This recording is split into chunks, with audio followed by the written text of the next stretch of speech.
почитувани граѓани на општина Богданци, почитуван градоначалник, почитувана пратеничке, почитувани представници на медиумите, подобрувањето на урбаното живење, олеснувањето на животот на граѓаните и економскиот развој на државата се врвни приоритети што континуирано ги реализира оваа влада.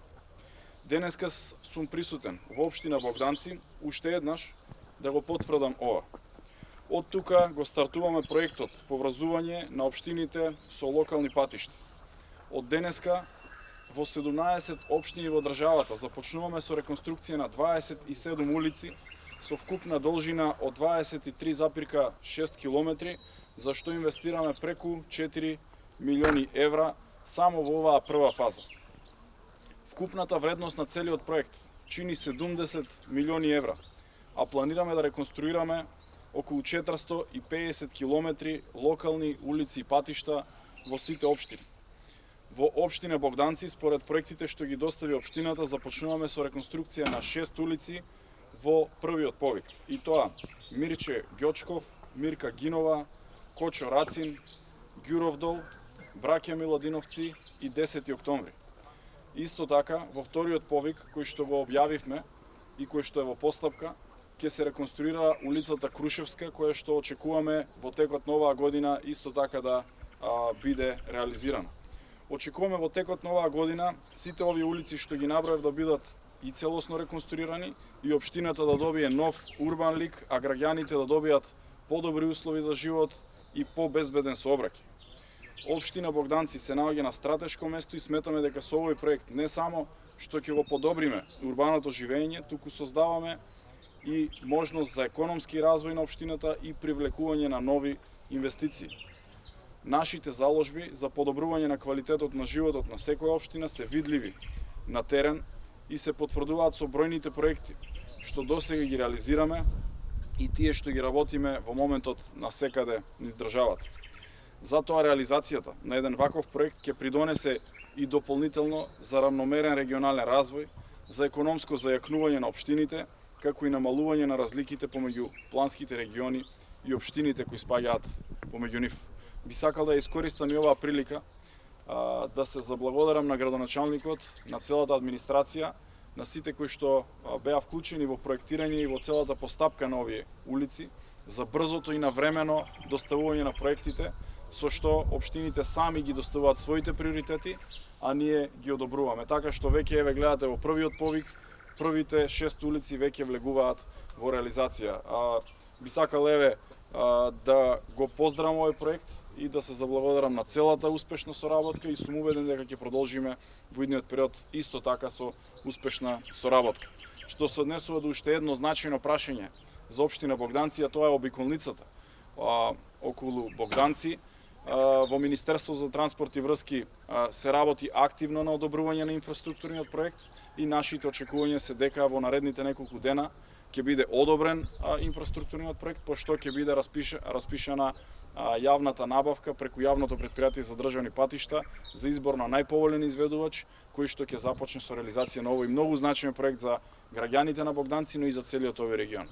Благодарам. Министр, може ли да Може. Богданци ги вели активно се работи, министр да ви исправя, да го допълня. И за Богданци ги вели се работи активно. Повеле? Вчера беше во собранието донесен новиот закон за легализација на дивоградби, со кој се дозволува легализација на дивоградби во заштитени подрачја со разбира се дозволување на меѓународно. Што веќе дел од неволна организација дејност вели дека тоа не треба да се дозволи. Тоа е вашиот коментар. Видите, овој закон е подолго време во собранието, година и пол, веќе во собраниска процедура. Вчера беше изгласан од пратениците со вградување на повеќе амандмани кои што беа предложени од нив, така што во однос на ова прашање не случајно е вграден и членот во кој што се вели дека во таков тип на подрачја и зони секако ресорното министерство кое што е надлежно или органот на државна управа треба да даде согласност за можно ставање во правна рамка на објект во таква зона. Така што доста и внимателно е одреден овој член, секако дека без согласност од Министерството за животна средина конкретно нема да може да се стави во правна рамка објект во заштитени подрачја, зони, во национални паркови и така натаму. И секако Охридскиот регион, регионот под заштита на УНЕСКО е исто така исклучен согласно студиите кои што се на располагање на државата од УНЕСКО, и стамбените згради со А2 намена исто така се исклучени и не се во постапки, нема да бидат во постапки за ставање во правна рамка на такви големи градежни објекти и комплекси. Целта со овој закон е плаќањето на пенали, кој што е одреден, не легализација или ставање во правна рамка по 1 евро за метар квадратен, туку полни комунали колку што се плаќаат во матичната општина, плюс 50% казнени пенали. Секако целта е да ги одвратиме луѓето да повеќе не пристапуваат кон ваквиот тип на начин на градба, па потоа легализација, и со тоа сакаме да направиме еден притисок да ова е еден од чекорите, една од фазите за да можеме да ја намалиме ваквата појава во општеството, која што ќе се согласиме сите ја има, постои. Секако другиот аспект е зајакнувањето на инспекцијските служби, кои што веќе се случува со покачување на платите на градежните инспектори, со вработување на инспекцијски служби во сите општини, кои што деноноќно и будно ќе следат понатаму да не ни се случуваат вакви појави, и тогаш државата сум убеден дека ќе биде подготвена да повеќе не оди со вакви постапки на ваков тип на закони. Но мораме да знаеме дека државата има национални прашања и проблеми и потреби, кои што е потребно да се стават во правна рамка. Тоа се објекти како далноводи, водоводи, еве градоначалникот сега ми информираше за одредени улици, можеби школи, градинки, кои што биле изградени по сите законски процедури во минатото, но не биле запишани во катастар и ги немаме на имотен лист.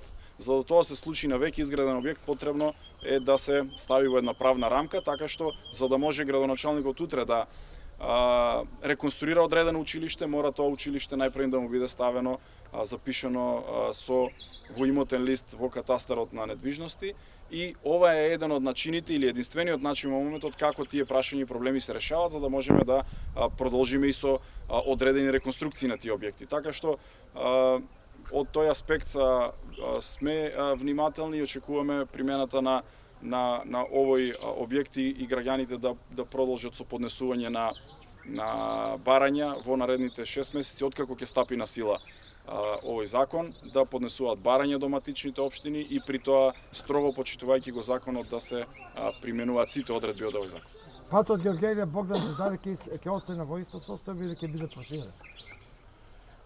Најпрвен приоритетот на јавното претпријатие за државни патишта е да започнеме со постапката за обиколницата околу Богданци, и секако еден од наредните приоритети ќе биде и патот кон Гевгелија, заради тоа што знаеме дека ова е сериозно оптеретен транзитен пат помеѓу два гранични премини, но без при тоа да ја решиме за обиколницата околу Богданци, сметаме дека овој проект е многу поважен, најпрвен да го решаваме, и секако и проширувањето потоа, со тоа што ќе добиеме целосно нова слика и нов сјај на овој регион, и верувам дека граѓаните ќе бидат задоволни од сите овие проекти кои што ги реализираме.